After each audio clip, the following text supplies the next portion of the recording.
We'll be back in a moment after a quick word from our sponsor.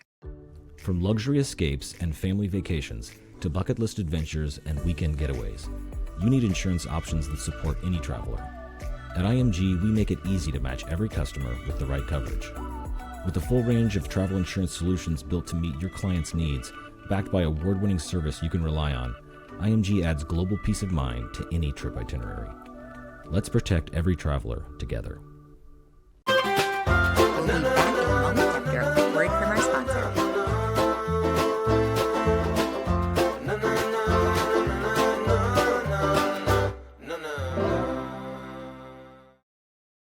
Hi, everybody, and welcome. I'd like to start with a special thank you to today's sponsor, IMG Global Travel Insurance. Welcome. You are listening to Travel Agent Chatter, Volume 36. Travel Agent Chatter is an audio series produced by the team here at Host Agency Reviews each and every quarter.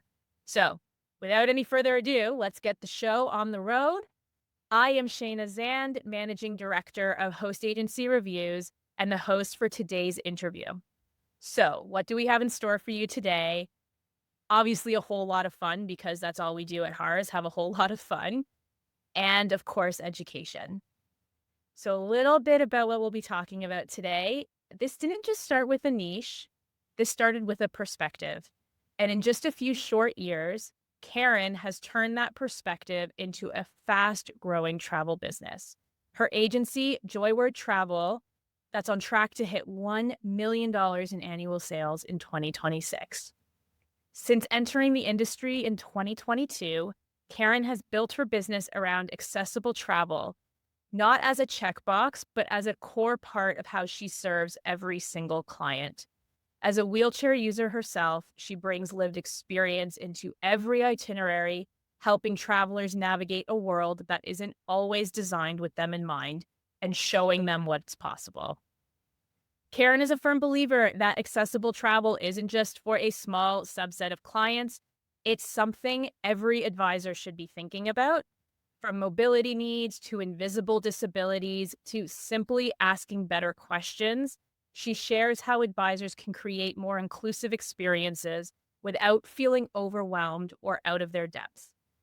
In this episode, Karen's going to walk us through how she's built trust with her clients, the realities and misconceptions of accessible travel, and how focusing on this space has not only made her business more meaningful, but also incredibly successful.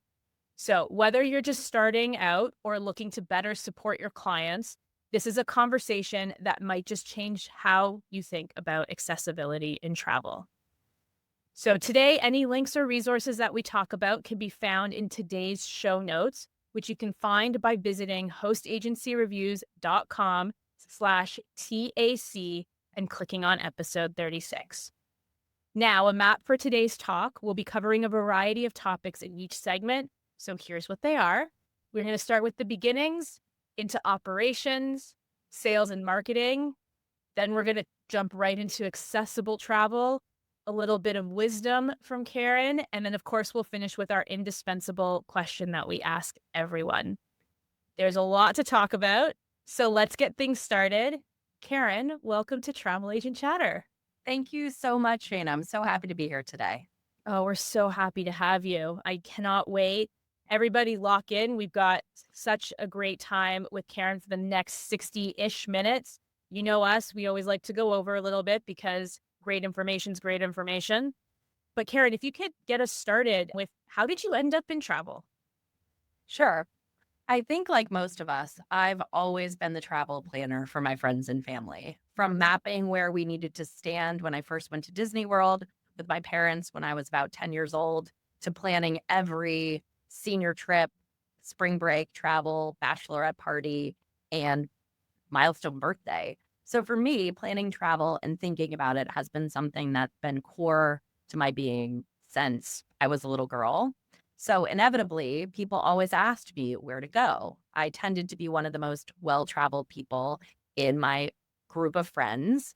And I thought that I could help more people get places when I started getting asked as a marketing consultant how did I travel with a wheelchair so easily and so often?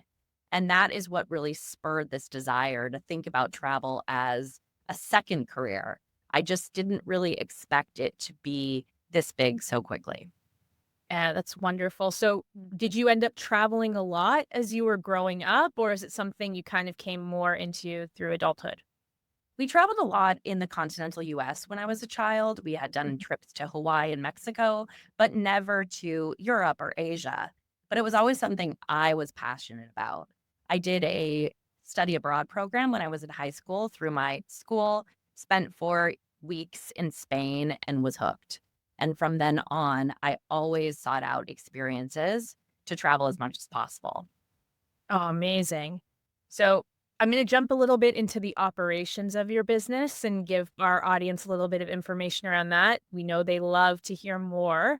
So, with your advisor business, so you started in 2022, so not that long ago. Do you now, as an advisor, do you charge fees? Why or why not? Sure. I've now started 2 businesses. I've had a marketing consultancy and now I have a travel agency.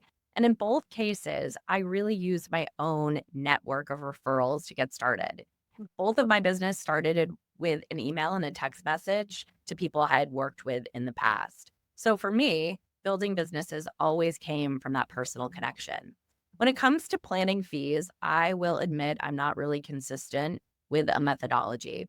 Since a lot of my clients came to me early and I have a deep personal relationship with them, I don't tend to charge fees. For new clients or cold leads coming in, especially if it's a complex trip, I will charge a planning fee. But that is something that I'm really looking at as something that I need to add to my business.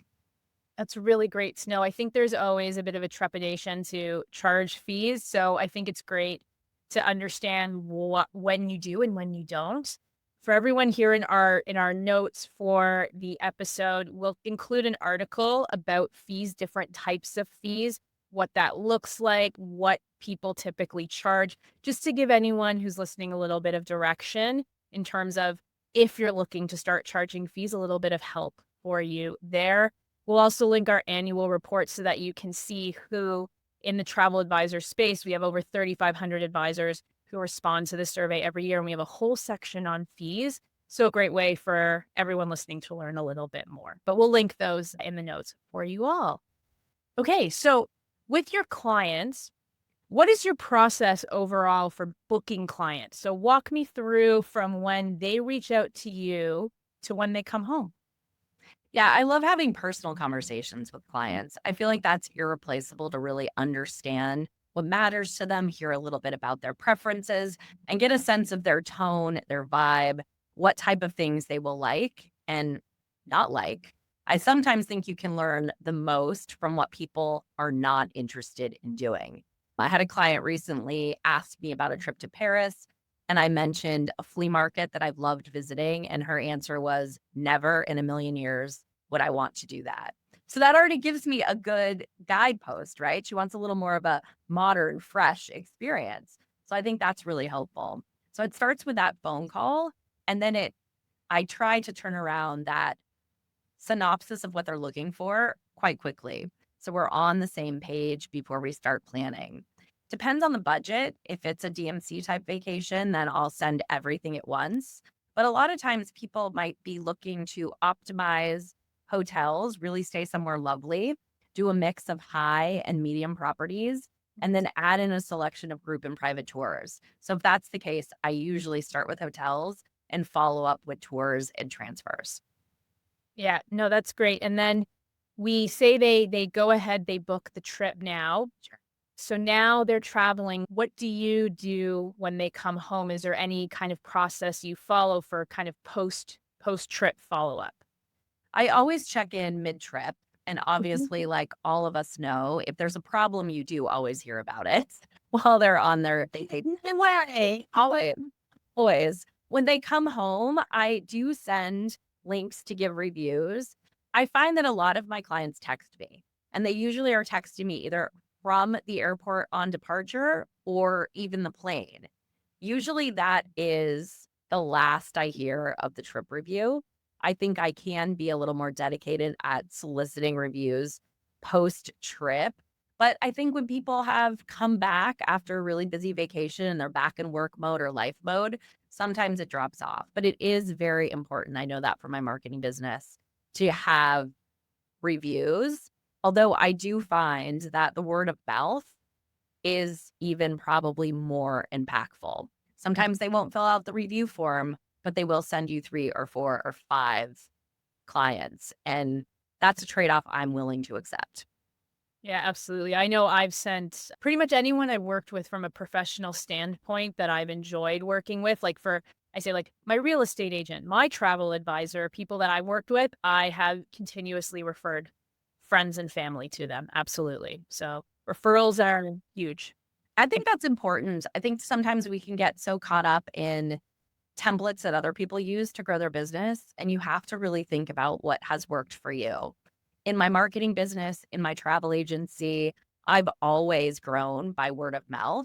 So I try to lean in there, and I don't often like pressuring clients to fill out forms or do review documents if that's not part of the equation that works for them.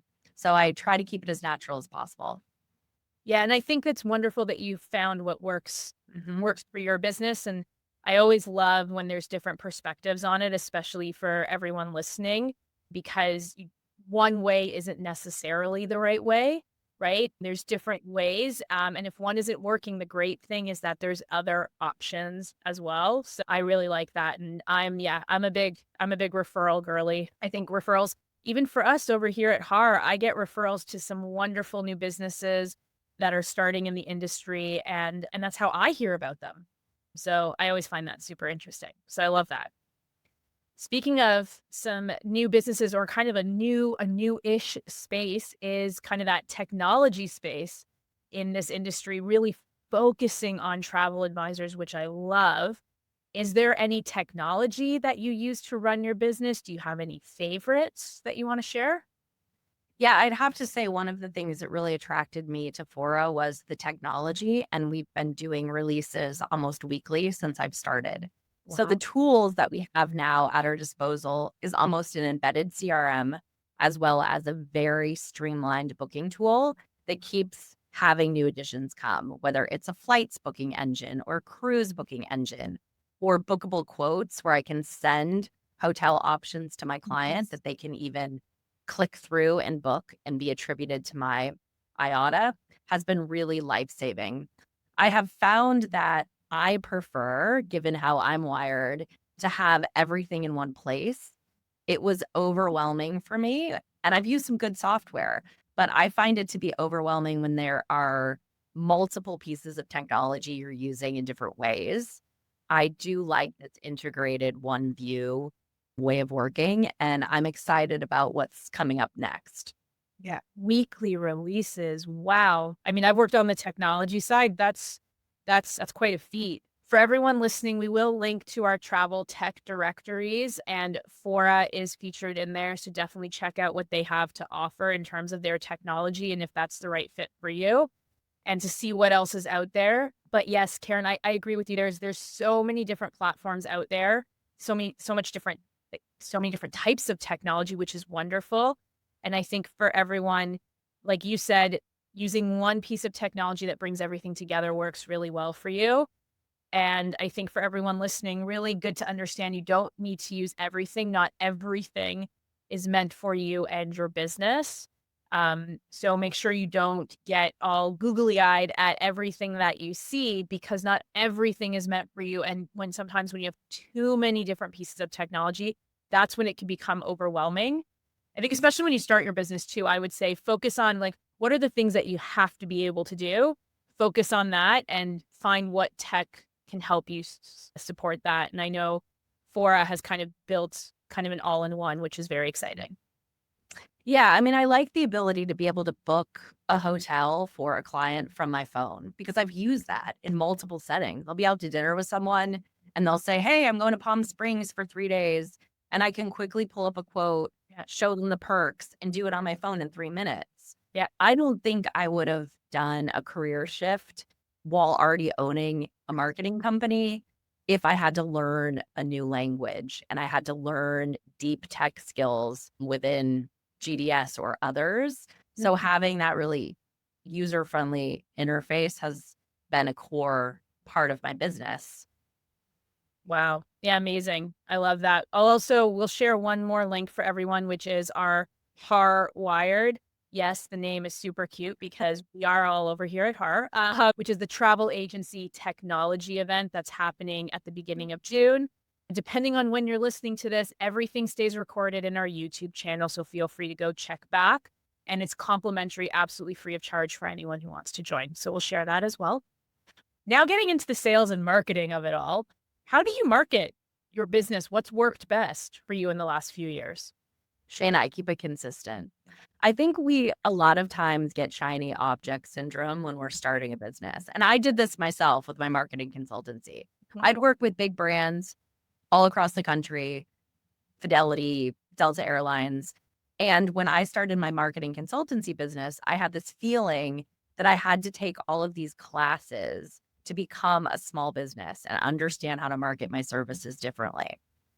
I realized pretty quickly that that was a waste of time and money, that I needed to lean in to what really worked for me. And that was having conversations with qualified people, solve problems. So I've replicated that same approach in my travel agency side. How I started my business is this simple. I sent a text to 7 people that traveled most in my network and said, hey, you already know and ask me for travel advice all the time. I'm now doing this new job. Here's what I'd like from you. Anytime you're taking a trip, text me, call me, email me. I'll give you a second opinion. If you like what I can offer and the benefits and the price point, book with me. If you don't, continue as is. That's what grew my business. It was that intentional, that specific, and that easy. So I think that it doesn't need to require a huge campaign, a mighty email list, or paid advertising. You simply need to get to the right people with a simple ask. Yeah. And I think I love that you pointed that out because I think an objection that we get a lot of times is I don't want to ask my friends and family, right? I don't want them to feel like they need to give me business. And I always remind advisors that they want to, right? But the way you do it specifically, I love that you tell them what you're doing and offer to them, but no pressure, as in you like what I send you, great. You don't, go do it on your own. And so it kind of almost takes the pressure off of you. It takes the pressure off of them in that regard, because that is an objection that we get quite often is I don't want to have to reach out to my friends and family. And I do always remind people, friends and family want to help support your business, just like you would do the same for them. Right. But sometimes it feels odd, right, to ask. I think there's a real flip. It's a small nuance, but it's important. Yeah. Asking for business is very different than giving travel ideas, tips, techniques, wins, hotel recommendations. Yeah. So I always tell everyone, start from the place of giving value. And it's as simple as that. If you show up at a baseball game or a cocktail party and somebody tells you that they're going to Paros this summer and you say, oh my gosh, here's the 3 restaurants I love. And I really love this hotel, but didn't love this one. They will usually follow up with the next question of, how do you know? Are you Greek? Like, are you and I say, oh, I'm a travel advisor. I book Greece all the time. Then stop. Let them invite the conversation, invite you in for more. And that's a way where it doesn't feel like you're being a scary salesperson. You're just showing up and demonstrating the knowledge that you already have. And that's the way I've always approached sales and marketing in any of my businesses. Oh, I think that that's wonderful. Everyone listening, take note, because I know sometimes it can, that it can feel scary. Even, like myself, I do some consulting and, I know a lot of people in the industry. So to ask them, feels initially felt odd. And then I realized, no, they actually really could use my advice. And then they started coming to me because of, what I know that can help support their businesses. So I think that that is spot on, exactly what our audience needed to hear. So thank you. Have you tried anything that hasn't worked from a sales or marketing perspective? I feel like I've learned a lot of those lessons on paid ads and really structured content creation schemes in my first business. So I haven't replicated a lot of that in my second one. What I have found to be the best kind of soft lead generator that I've used in these two companies would be to listen and hear. And I know Shayna told me 5 months ago that she's really interested in going to Japan, specifically around the power of the ramen noodle. I'm making up this scenario, I love Japan and I love ramen noodles. right? Continue. You're right. So anytime I come across a really strong recommendation about an amazing new chef or ramen restaurant in Tokyo, I would send Shayna a text being like, thought of you. Here's an idea. I used to do that in my marketing company. I would send people pieces of press. I would mail a book that I thought coincided with a business challenge that they're having. It keeps you top of mind, but it keeps you top of mind from a place of providing value, of being thoughtful, of remembering what matters. And I think that is the most effective marketing technique you could have. You're showing someone that you are relevant to their life and their needs. And whether or not they convert, I don't even count. I just do those things naturally now. And I think that's been one of the ways that I have grown my business without having to spend money on Yeah. paying for leads. Yeah, it's the thoughtfulness for me that always resonates. Like I'm going on a big trip to Europe. I have friends getting married in Sweden, and one of my ex-colleagues happened to just be there. And so I said, hey, anywhere that I should go while I'm in Stockholm. I've been there, but I was in my early 20s, so many moons ago. So different time, different budget we're working with here. And he gave me a list, and it was just and he sent me the list right away, and he works in the industry, and he knows anytime he comes to me, needs anything, I'm there in a heartbeat. So that it's in a different way, but kind of parallel to what you're saying is that, you know, he was so thoughtful in what he provided me that anything I can do to help him, the same way. So, Absolutely. yeah, yeah. So speaking about sales, so I mean, your agency is still quite young. We're still kind of in the first 3 years, which is exciting with how well everything has been going. How have your sales grown as your agency has matured? Have you had to switch gears at all, or do you feel like it's been kind of smooth sailing with what you set out to do from the beginning? It's been smooth sailing. I had explosive growth between year one and year two. And then I had 2 years that were basically flat and even, like around that, $500,000 level of business. Keep in mind, though, I was also still running and I still own my marketing consultancy. So I was juggling both. And I feel like I really needed to get my feet wet to understand what was the right volume of travel clients to take on before you break. Last year, I had 1 month in the spring where I had like 30 trips in the same month. And I realized that was like too much for me to do as a sole proprietor with another income stream happening simultaneously.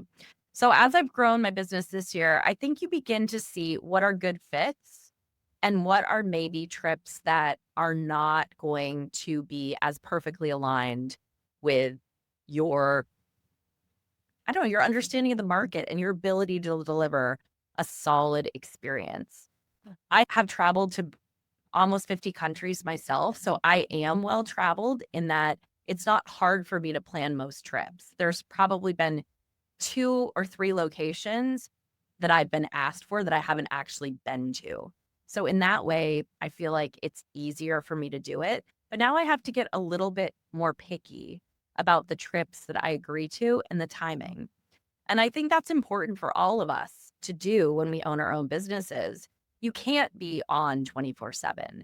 So this year, I'm actually piloting something this summer where I'm going to Japan with my teenagers for a couple of weeks.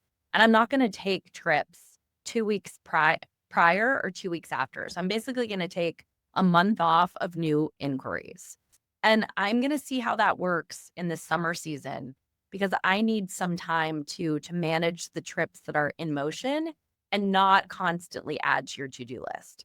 So I think that's the difference with travel agencies and Yeah. other job descriptions, right? I know. Never ending list of to-dos. Yeah, I think we're gonna have to bring you back to find out how that all went and also hear about your Japan trip.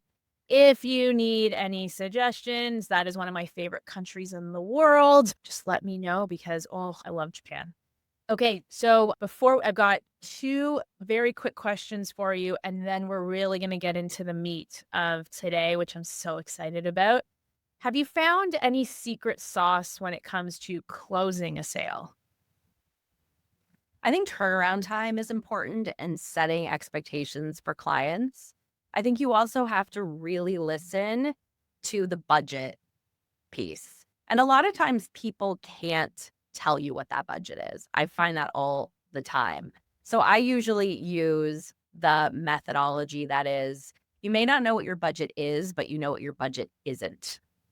Most people are much more clear about what they do not want versus what they do. So I say, okay, so if I send you a quote for $20,000, do you have a stomach ache? And usually, if they can't give me a budget, I can push for details on what a level is that's too high.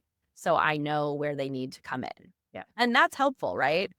You need to set expectations. I had a client come to me a few weeks ago about a summer trip for a family of 5 to Yellowstone in Montana. It's April. They want to go in 2.5 months. And instead of saying no immediately, I called her back and I said, listen, do you have airfare? No. Okay. I said, quick look, those date ranges, it's going to be 4,500 for airfare. And she immediately was able to say, well, I didn't want to spend more than, $8,000. And I said, okay, so the car rental is another 12. And immediately we knew it wasn't going to be a workable trip, but it saved her time. It saved me time. I didn't have to say no or have an awkward conversation. I just said, this is the market reality of these really popular national parks midsummer. Like 4th of July week, you have to be on this 9 months prior, not 2 months. And she was appreciative, right? And I think that's the way that you turn what could be a potential negative interaction into something positive. She had no idea. And then we went through a lot of options that could work until she picked one. Yeah, no, I think that's wonderful. It's a way, I think it's such a way to find out the budget without just blatantly saying, so what is your budget? Mm-hmm. But it's also showing her what you have to offer in terms of, okay, well, taking a look right now, flights are looking to be about this much. What do you think? I think it's Right. such a way to settle in to discussing the budget without blatantly asking and kind of showing respect both ways. So I like that. I like that tactic a lot. Do you, final sales question, do you find any or do you do any special touches for clients during the sales process or when they come home? I mean, you did mention one earlier, which is just about, oh, you love ramen in Japan. Great. I just saw this new ramen place. Let me send it to you, which personally I think is an incredibly thoughtful touch. But is there anything, is that kind of what you do? Is there anything else you do? Little special touches for the clients? I don't have a real systemic program of this is exactly what I offer, but I try to surprise and delight. Sometimes I'll book a photographer. I've done that on safaris so that they are on the game drive with the clients taking pictures. I will sometimes send an amenity to the room. I will ensure that there is a birthday or an anniversary, something within the hotel experience if they're going. If they have little kids, I like to make sure something exciting happens. I just had clients at the Four Seasons on Lanai with a 7-year-old, and they were able to spell out his name in bath chalk by the tub and give him a mini stuffy. And I mean, that little detail, he was so excited that that happened. And I think those are the little things that people remember, right? The mom even went so far as resetting the name every day in the room because he wanted to see it when he woke up. So it was very cute. So little things like that can go a big and long way. I think for me, the key, what you're saying here is that it doesn't have to be complicated, No, right? no. Something so simple. In all honesty, from all of my travels around the world, it's actually the simplest things that are the special things that I remember. and what I've taken away from these destinations or where I've stayed or what I've experienced there. So I love that. Just keep it simple. I have one client who's a major Diet Coke lover, and I I always also got a friend over here that's a major Diet Coke lover. It's why I don't keep any in the house. okay, so she's big. So if I know it's a property that is a Pepsi property, Yeah. I will sometimes have it couriered to be waiting. Oh, get out. So I think it's little things like that that can make a huge difference, right? You feel seen and heard and Mhm. valued. And that's not an expensive undertaking. You're talking about $10, $15 max, but that matters. Mhm. Yeah, absolutely. I love that. Well, we're going to move into our questions more specific to accessible travel, which I'm really looking forward to. Thank you for, I think, for everyone here, myself included, to understand your business model and how you work with clients is incredibly helpful. And I cannot wait for kind of the second half of our podcast together. We'll be back in a moment after a quick word from our sponsor. Your clients rely on you to think through every detail of their trip, including the what ifs. That's where IMG comes in. With flexible travel insurance options designed for any itinerary, you can book confidently knowing your clients and their travel investments are protected. And when plans go off course, IMG's award-winning service is there when it matters most, so you can stay focused on what you do best. IMG, supporting advisors and protecting travelers every step of the journey. I'd love to start with if you could take us back to the moment where travel shifted for you or something shifted for you that made you really want to focus on accessible travel. Yeah. So I've known that I'd had a progressive muscular disorder my whole existence since I was 19. And it was always my lifetime goal to beat it. I really thought I would be the first person who wouldn't see this implication of living life in a wheelchair with the type of muscular dystrophy that I have. And I spent decades doing everything possible to avoid that outcome. And the unfortunate reality of that was 2020, I'm homeschooling two elementary school kids, working really hard on my own business. I was baking brownies, doing a Zoom call, had two kids at home, and I tripped on an area rug. I went down, I flipped my ankles, I broke one ankle, one foot, and tore my MCL. Oy. And that was literally it. I mean, in that moment, I had to face that not only was I going to be non weight bearing for a while, we were stuck in the house. And after that, it really wasn't safe. I didn't feel safe to walk independently anywhere by myself. I was terrified of falling. I had atrophied more quickly because of being off my feet and confined to such a small space for so long.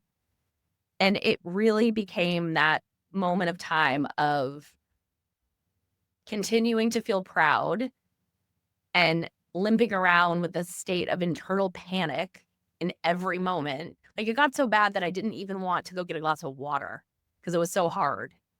And I think I had to realize, like, it took a while. It took over a year to really get comfortable and release the fight with insurance, with the medical establishment, with fighting to get a wheelchair, and say, I have to stop being at war with my body. I cannot do this for another minute. And for me, the barrier of getting over that was really trying to find ways to have fun and feel free in the body I was now in. And that started with adaptive skiing. That was the gateway drug to everything that was better. It was zipping down the hill in New Hampshire and feeling like, oh my God, I feel like I'm 22 again. And from that place, I started venturing out in a wheelchair on trips. And I realized it was possible.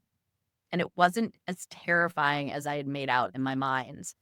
And the more I traveled and the more I pushed the limits of zip lining or scuba diving, or even ending up doing the Camino de Santiago in my wheelchair, I was like, wow, those feelings of being limited, of being unfree, of being boring, all the things I feared most about the wheelchair were untrue. And the wheelchair itself was actually the device that was making it all possible again. And as I was doing that, I started to realize that people in my sphere, clients, friends, neighbors, were saying things like, how did you do that? Like, how? I want to take grandma, or I want to go with my sister, or I want to take my cousin. And we never thought it was possible. So it was a shift, a huge shift in mindset where I had to stop fighting myself, my body, my existence. I had to accept where I was. And then I had to lose that identity that this chair meant something negative. Wow. Wow. I don't even know how to follow that up with a question. That was what a beautiful story and revelation, and just wow. Thank you for that. So now that the thing is, now that you do travel, like I've actually looked at doing the Camino myself. And even to be honest, even as somebody who could walk the whole, like I say the whole thing, I'm looking at the last 106 kilometers of That's it. what I did. Yeah. Yeah, The whole thing, but 106. it's Yeah. a long trek. That already is something that in my mind, I'm like, okay, wow, can I, 7 days or 6 days, however long of walking multiple kilometers every day? It's something that's gone through my mind as somebody who would walk the trail. What are you, now that you're traveling, you have travelers with accessibility needs, what are some common misconceptions that you want to share with other advisors about accessible travel? I think the thing that pains my heart so much is when people think they're so limited. Yeah. I speak so often to family members or to even people that are newly diagnosed with a condition, whether it's ALS or MS, or they've had an incident, an accident. So they're a new paraplegic or quadriplegic or a parent of one. And I hear the number one question they ask me as a traveler is, where can I go? And that is already so defeatist and so sad that they're not being able to start from, well, where do you want to go? What kind of vibe? Are you a city person? Do you like nature, beach, lake? What would make you excited? So I always try to reframe the conversation from that place of there is literally possibility in almost every destination. You just have to be patient and a little bit more process oriented to figure out how to match that destination with your needs. So I like to start from that place of empowerment of like, we can go many, many, many places. So let's first talk about what it is you like before we limit the scope of possibility. Oh, I love that. I love that. Do you find with advisors, is there anything that they overlook when planning trips? You kind of led into that a little bit, but do they overlook anything when planning trips or looking at potential itineraries for clients with accessibility needs? I think advisors and suppliers make the same mistake. And that same mistake is showing up with nervousness that you are going to have to be an expert to tell the client what they can and can't do. That is not your job as a hotel. That is not your job as a DMC. And that is not your job as an advisor. Your job in those cases is to be curious enough to seek the information from the expert, who is the person who is traveling with the difference, to find out what they need as support mechanisms to be successful in this adventure or this trip or this vacation. That's all that needs to happen. So you are getting that information out of the other person and then matching those requirements with the right setting. Mhm. Yeah. And that's the place. It's leaning in, it's being curious. It's not being so nervous that asking these questions are going to be insulting. Like, I'm clearly sitting in a wheelchair. I'm aware, you're aware. You can ask me what that needs to look like. Am I going to stay seated in the wheelchair at dinner or do I want a chair? It's a very valid question. You don't have to be nervous to ask it.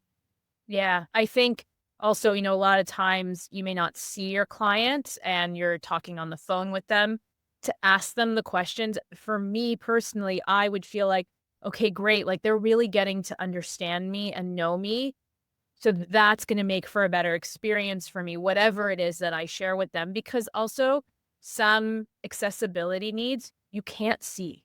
when you're looking at somebody. So to ask them, I think is incredible. And there's a sign that's a sign of respect is just, let me know because then they're going to feel more comfortable. You know more about them, right? I'm all about asking the questions. So, and not to shy away from it. You can visibly or you can feel the difference, right? You always know when someone is leaning in and acting from a place of kindness and compassion and openness. And when somebody is asking from a place of nervousness, you can almost feel that wall. And so I tell all of our advisors when we're talking within Fora about how to access this population, it's just to say, you want to make the other person feel comfortable with having needs. And you do that by saying, I understand, Shayna, you have 25 food allergies. I hear you. Why don't you give them all to me and we'll find a way to make this work together? Yep. So Absolutely. by simply taking that burden away from the person, it makes the one who has these extra challenges relax. Yeah, it's interesting you bring that up. I have a past colleague who has a gluten allergy, a soy allergy, and has like something like that really takes a lot of things off of the menu for her. And when she told me, and she kept apologizing to me for it. And I said, no, no. I said, this is great that I know that because there's lots of places that we can go and eat. I want to make sure that there's things on the menu for you and for everyone else. And it's the way that like I found for me too, that I framed the response to her too as no, no, this is great. Like, I'm really glad that I know because now like there's so many fantastic restaurants because food was what we were focusing on where we were going. And I was like, no, now I know. And this is going to be great. Right. So it's how you frame it back to them too. And then that continues to build that trust, which I think is incredibly important. It is. Yeah. Because nobody wants to feel like a burden. And especially when you're in a commercial relationship where you're supposed to be, as the advisor, the advocate for the client. Yep. You don't want that client to feel like asking for these things is a problem. It's the same preference as your corporate guy who tells you, I only will go to a hotel with a gym, or I need to be able to get breakfast by 5 a.m., or I have to have the Wall Street Journal everyday print edition. Yeah. It's just a requirement. And as agents, that's what we're here for. We're here to match the right property with a set of requirements. Yeah, absolutely. How has your personal experiences? I mean, you talked about the Camino, you talked about skiing, different experiences. How has that shaped the way you plan trips for your clients today? I think it's first the personal and then it's how it's impacted my business. I think this was always living life in a wheelchair was the thing I was most terrified about. I thought that I would be viewed differently. I thought that I would possibly not be able to be as successful because people would judge me in different ways, or I wouldn't be accepted in every room. And I think by forcibly throwing myself around the world and now making this a leading part of my career, living life in the wheelchair, the thing that I was most terrified of, it's been a great way to come to terms with a difference faster. This has been way more effective than years of therapy or any other thing I could have done to be like, okay, this is me. I don't even think that I'm the only person when I roll into a room. I'm the only person seated in most audiences. There could be 2,000 people. I am the only person in a wheelchair.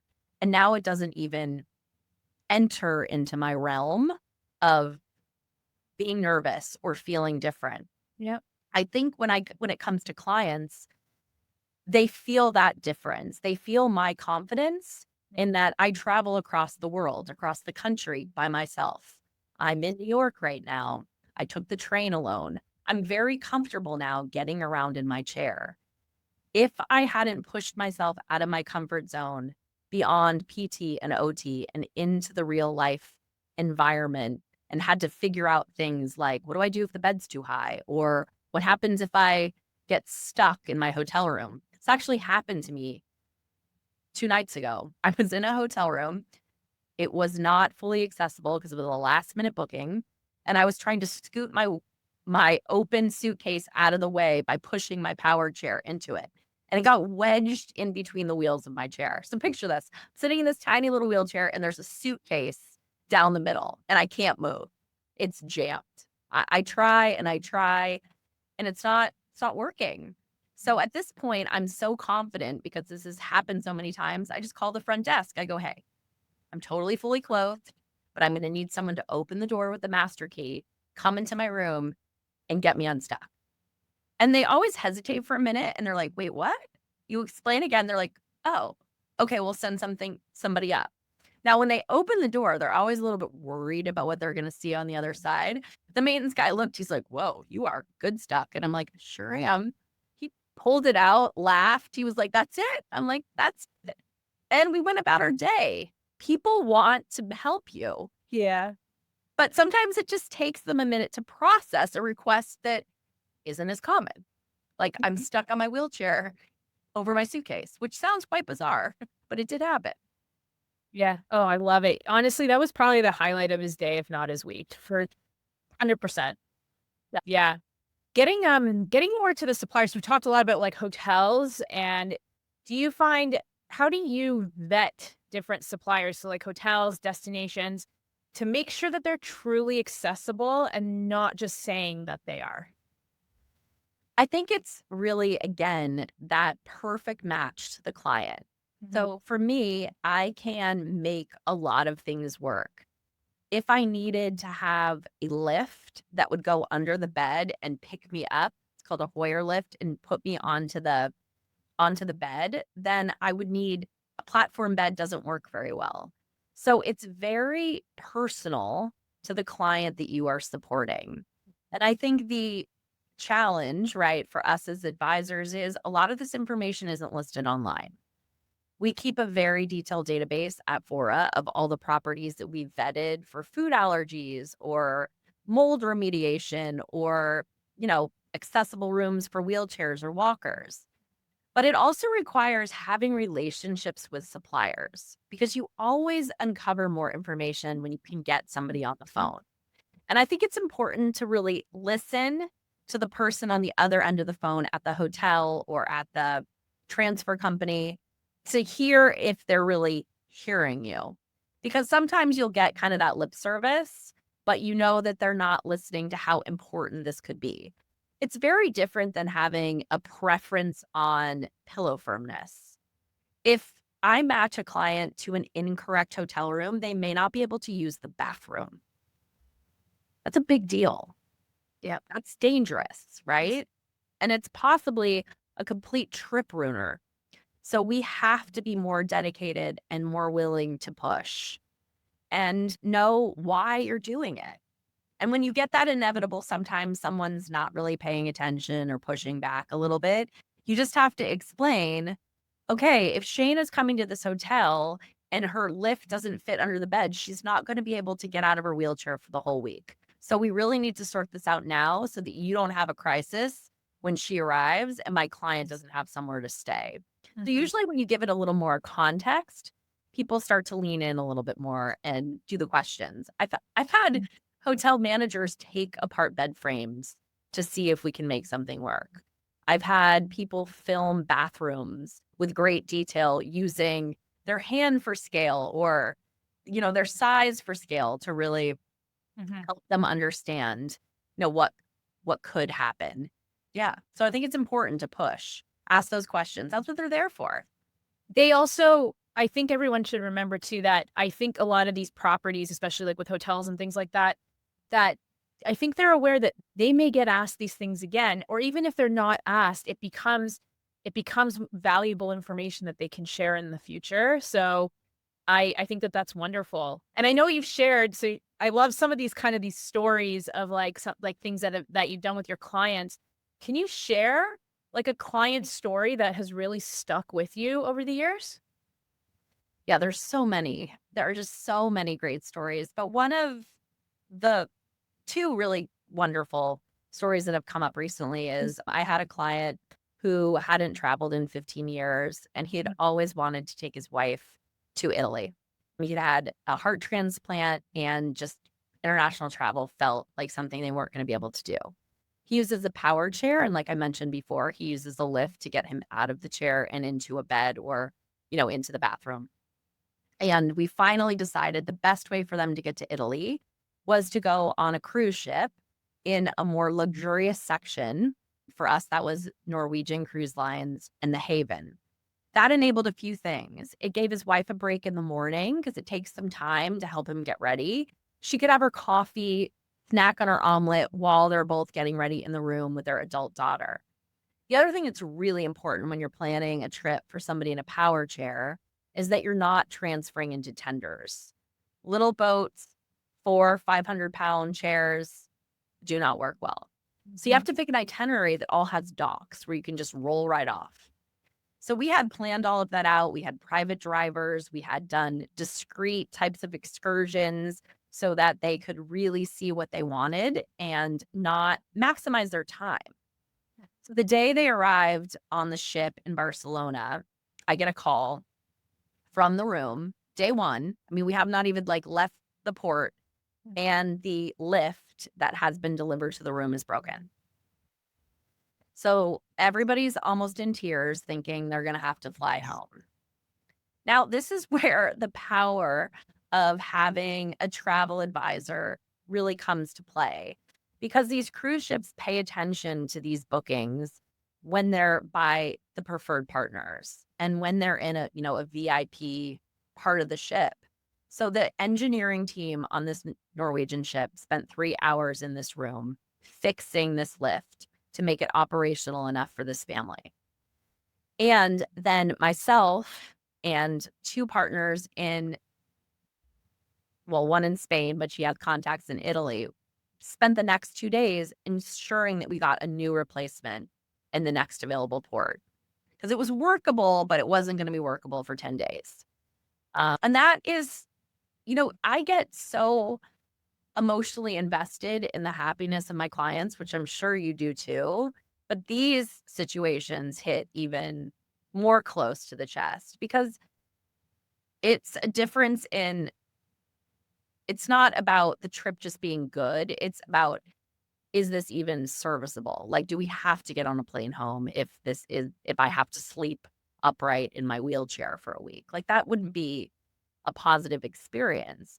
And we were able to get a brand new lift purchased in Italy and delivered to their stateroom while they were out on an excursion in a winery.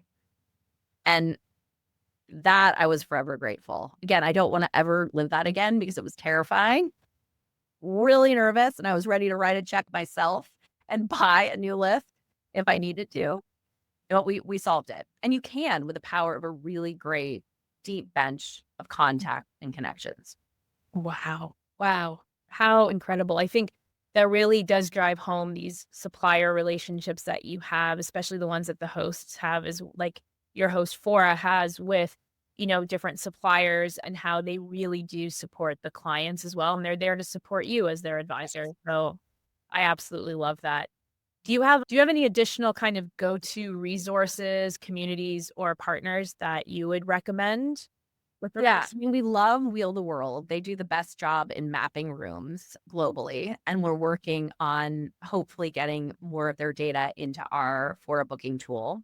I love Disabled Accessible Travel in Barcelona. I think Miriam and her team are the number one for booking private tours and excursions in Europe for people that have mobility needs.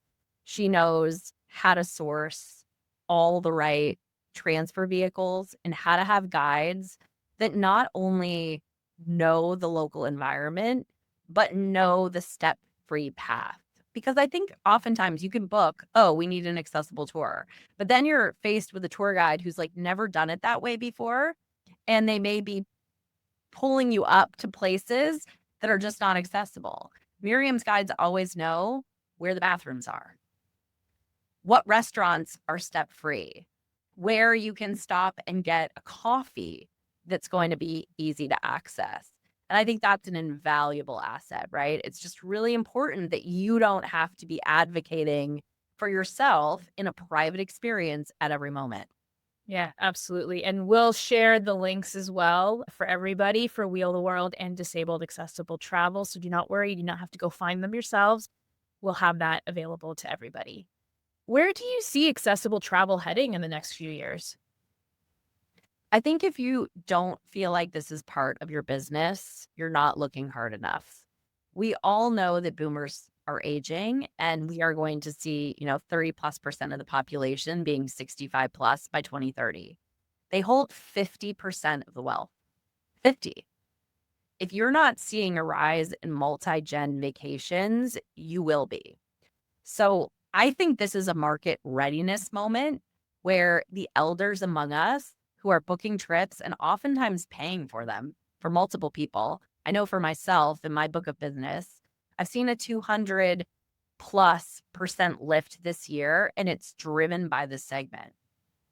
So I think we have to be ready to know that when multi-generational trips are happening, we're often seeing many accommodations on one itinerary. You're seeing mobility need from the older generation. You're definitely seeing a food allergy somewhere amongst the group. And oftentimes you're seeing a neurological difference or an autism diagnosis or somebody that just needs a slower pace, a less frenetic environment, or a quieter experience. And I think that is the future of travel. For people that want to have a personal touch and continue to work with advisors who aren't going to rely on digital tools or chat GPT, they're going to expect that you can help steward them through those more complicated experiences. So I think it is a core part of all of our businesses. I agree. Yeah, absolutely. If there is one thing that you wish every advisor really understood about accessible travel, what would that be? I wish everybody understood that even though it might require more work, there is the potential for greater beauty. Simply because people thinking that they can't do something and you turning that around and showing them what's possible has such a longer leg and a deeper impact than simply, I had a great trip to Disney. It's the moments of that family who took that first trip to Disney with a child who was severely disabled and realized that they could travel again. Or it's grandma, I'm sending one next week. She's 90 years old. She's never left the country, and she's going to the Vatican for the first time because that is her deepest wish. And it's the families who have a food allergy, whether it's a peanut or a full nut or a dairy allergy, who have never felt comfortable not being in a rental home and giving mom and dad a break and allowing them to dine out for the first time. So yeah, these trips take more planning. The stakes are higher, but they become raving fans, and the impact that you deliver, I think, is way more. You just feel way more empowered and more satisfied with what you've been able to do than the family that drops 100 grand every year to stay somewhere bougie. Those are the trips that I remember, and they're the stories of the calls that make me choked up when they come home. And I think that's the opportunity that we have. Yeah. Give people the opportunity to see the world, and their lives could change. Yeah, absolutely. What a wonderful way that I absolutely love it. And for everyone here listening to, you want to hear more, you want to understand more about accessible travel, you want to understand more about Karen and, what she's been doing in the space. We've got a few links to some articles and other podcasts that she's been on. We're going to make sure that those are linked for you as well. So please continue to listen, continue to learn about this space. I think it's so incredibly important, but also really a core piece of the travel experience and the client experience too. So that's wonderful. We're gonna end off with a little bit, if you could share some wisdom with us. Not that you haven't shared about 59 minutes of wisdom with us already. So I'm just asking for more. What are some of your favorite places in general to learn in this industry? Is it conferences, masterminds, social groups? Kind of where do you go to first? Yeah. I mean, I always find supplier events to be really helpful to get a deep dive on an actual place. I find that I learn a lot from my own personal travel, and I think you can learn a lot from other agents, whether they're in your organization or others. I oftentimes, when I'm sitting in a supplier lunch or dinner, like to ask around the table, like, what's a hidden gem or some place that you feel like people don't know enough about? And most agents will readily share that information. And I think that's important. And I also like reading travel publications. It's something I've done my whole life. And I get a lot of gems from Substacks and from print media just to see what trends are and what reviews are looking like.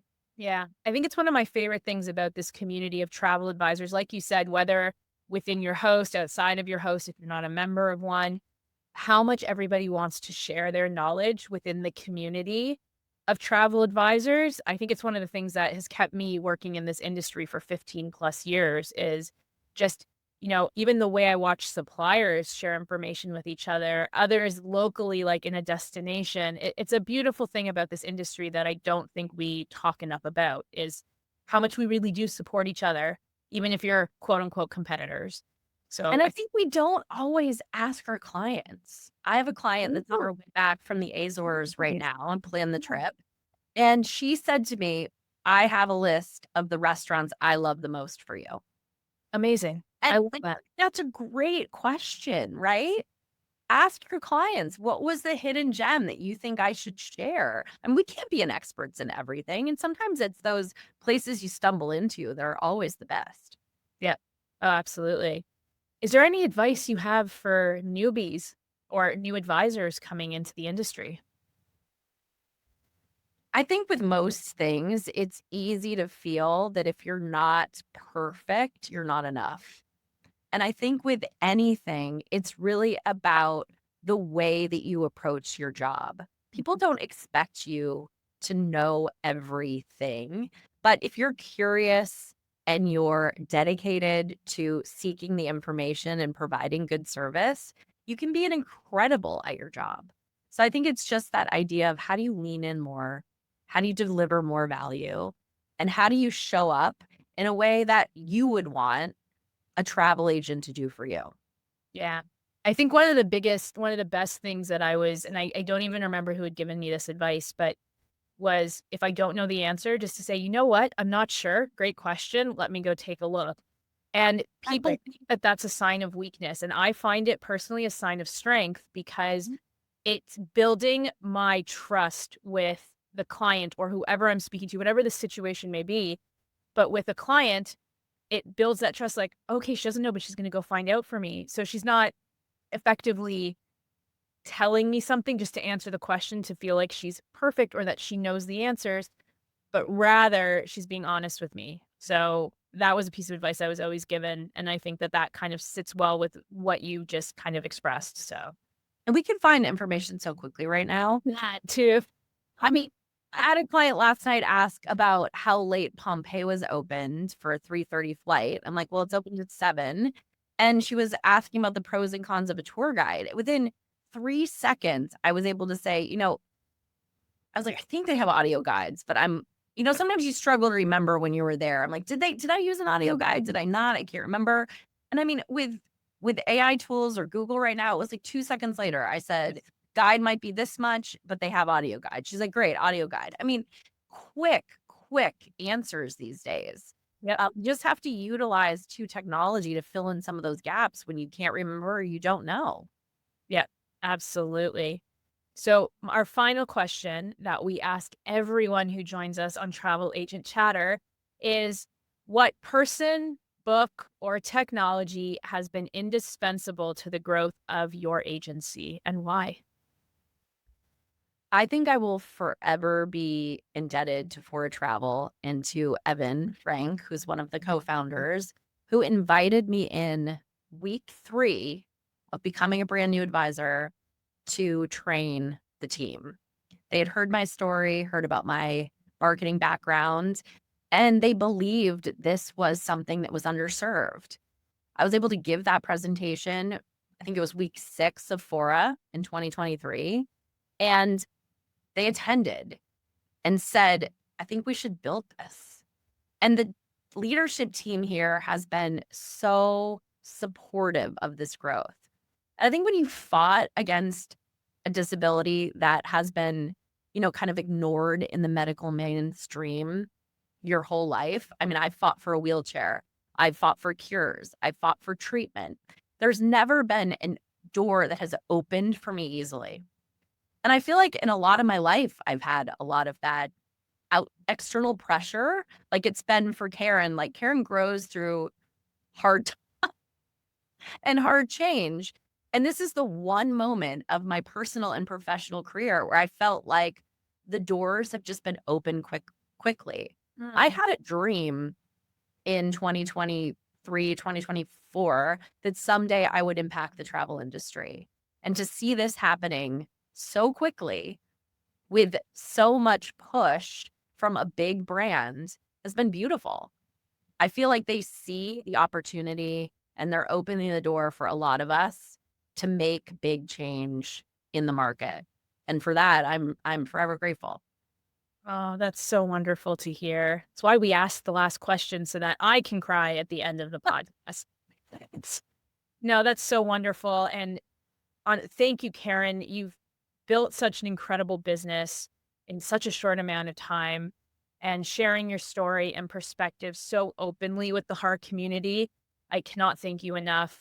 The work that you're doing to make travel more accessible and to help advisors feel more confident in the space is so important. So thank you. I'm really Yes. glad to have this conversation today. Me too. I want to thank everyone that's listening today. Please remember to submit reviews if you are a member of a host agency or using a piece of travel technology, working with a tour operator or travel insurance provider now live within the HAR website. Your insights truly help other advisors make informed decisions. A huge thank you to IMG Global Travel Insurance, our sponsor this quarter, and for supporting this episode with Karen. And a reminder that the Travel Agent Chatter podcast is a quarterly series where we feature and learn from your travel advisor peers. So stay tuned for our next episode that will come up in Q3. You can go read the transcript, view the trip notes, or watch the video of today's episode all in one place. Head over to hostagencyreviews.com/TAC and click on episode 36. Karen, an absolute pleasure. Thank you so much for being here, and we will absolutely have you back soon. Perfect. Thanks, Shayna. Thanks, everybody. Bye-bye.